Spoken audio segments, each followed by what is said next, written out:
Star Wars versus Star Trek. Kirk versus Picard. Tomato versus tomato. Mac versus PCs. There are things that people will never agree on.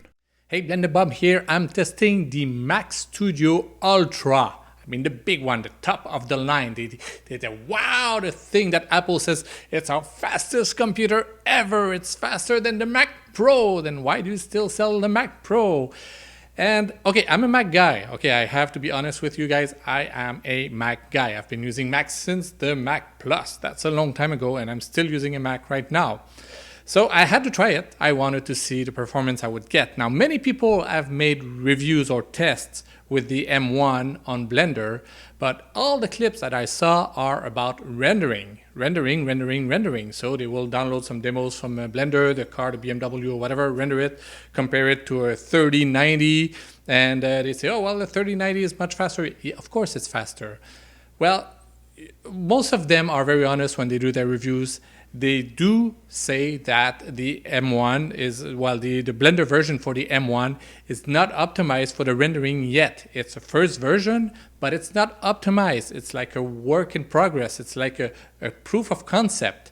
And there are some discussions saying that it could be at least 2 times faster.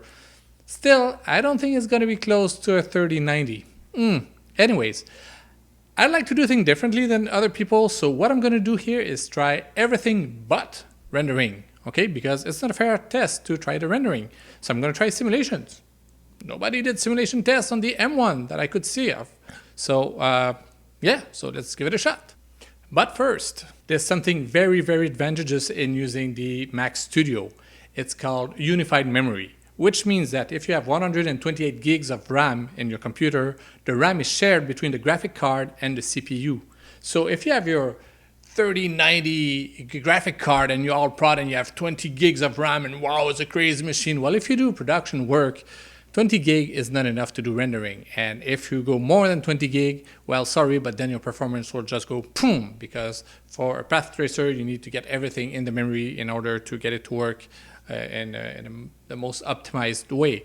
And getting like 60 gigs of RAM on a graphic card, well, doesn't exist. You need to stack 2 graphic cards or 3 graphic cards together to get it. And that takes a lot of power, because remember, the 3090 takes an awful lot of power. The Mac Studio, it takes something like maximum 200 watts. And all the tests that I did where everything was running at maximum power, I never heard the fan. Didn't even go like nothing. It's super crazy quiet. Doesn't take any electricity. So with that shared memory, if you have 128 gigs of RAM and you need 80 gigs to render on the GPU, well, it will take 80 gigs and you will still have the rest, like 40 gigs for the CPU. So that is a very, very cool thing about the Mac Studio. But second, of course, I had to try the Mac with Final Cut Pro and other software like Photoshop and After Effects and all this stuff. It screams on the software. On Final Cut Pro, I mean, it's 5 times faster than my iMac Pro, 8-core iMac Pro. It's insanely fast. The rendering is crazy. It's amazing.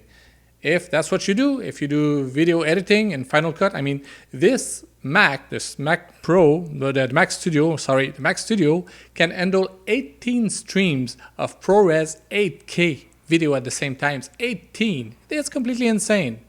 Now for 3D, well, we get good performance. For CPU, it's faster than my 32 core at the office. But for the rendering, well, we'll have to see. I mean, right now I did the benchmark test. There's a thing you can download from the blender.org where you can test your machine, see how it performs. And the iMac Studio was in the lower thirds. So let's wait a couple of months. Let's see how it's going to develop, how it's going to improve.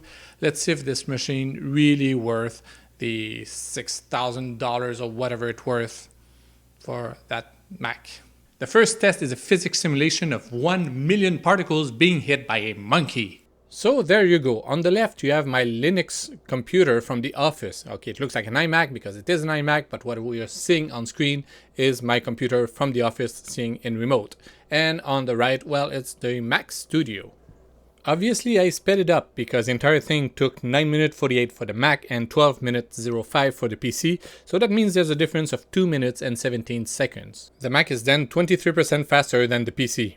The Mac started the playback while the PC was still at about 72%, something like that. The playback was horrible on both machines. The problem is not displaying that amount of geometry. The problem is to calculate the position, scale, and rotation of every one of these instances per frame. We're talking about 1 million objects here. So this is in real time. See, it's barely manageable. You know what? Let's make them in shaded view. And the Mac was faster to display the shading, but after that it was pretty much the same thing for both machines, meaning they were both unusable. It was painfully slow to move around the scene. This is in real time, just to show you how slow it is. Are you getting bored? You know there's an option on YouTube that allows you to play the clips faster? Okay, so I got some interesting results. Now let's try with a water simulation. I just created a monkey and I went into Object, Quick Effect, Quick Liquid, and I changed the domain resolution to 300. I turned on the geometry and I just rendered the cache. Just like the dynamic simulation, no surprises here. The Mac finished way earlier than the PC. The PC was still at 72%. Bum bum bum! Little surprise here for the playback. The Mac was faster at the beginning, but then the PC caught up, and at the end, the PC won. The Mac was only at 62%. So in the end, yes, I get faster performance for the CPU, but does it really make a big difference on a production work? I mean, how many times do I do simulations that takes like hours and hours and hours? Not that often, just for that little 30% gain.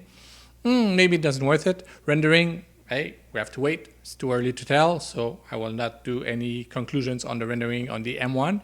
It's too early. So I don't know. Right now, I think I'm going to wait for the M2 maybe. If they can put a ray tracing GPU in there, that would be really, really helpful. It would be much faster. They're still behind. They're still behind NVIDIA. So Tim Cook, sorry, but I'm shipping it back to you. Take it back. Do whatever you want with it, but I don't want it. And by the way, it's pronounced Picard, not Picard. You don't pronounce the D at the end. It's a French word. You pronounce it in French. Picard. And why do you have a British accent anyway? But then again, can you imagine with a French accent? I am Jean-Luc Picard. I am the captain of the Starship Enterprise. Lower your shield or we will send photon torpedoes. Yeah, stick with the British accent. Oh, and by the way, Q in your infinite wisdom, it's not mon capitaine, it's mon capitaine. And by the way, this was very insulting. That is from an obscure language known as French. Counting coup. Mr. Data, the French language for centuries on Earth represented civilization. And also, this hair is driving me crazy. Where is it? Where is that hair? God, I cannot get it. All right, I got it. No. Anyways. So, you know what? Screw you, Star Trek. You mess up the French language, so I'm going for Star Wars and tomatoes.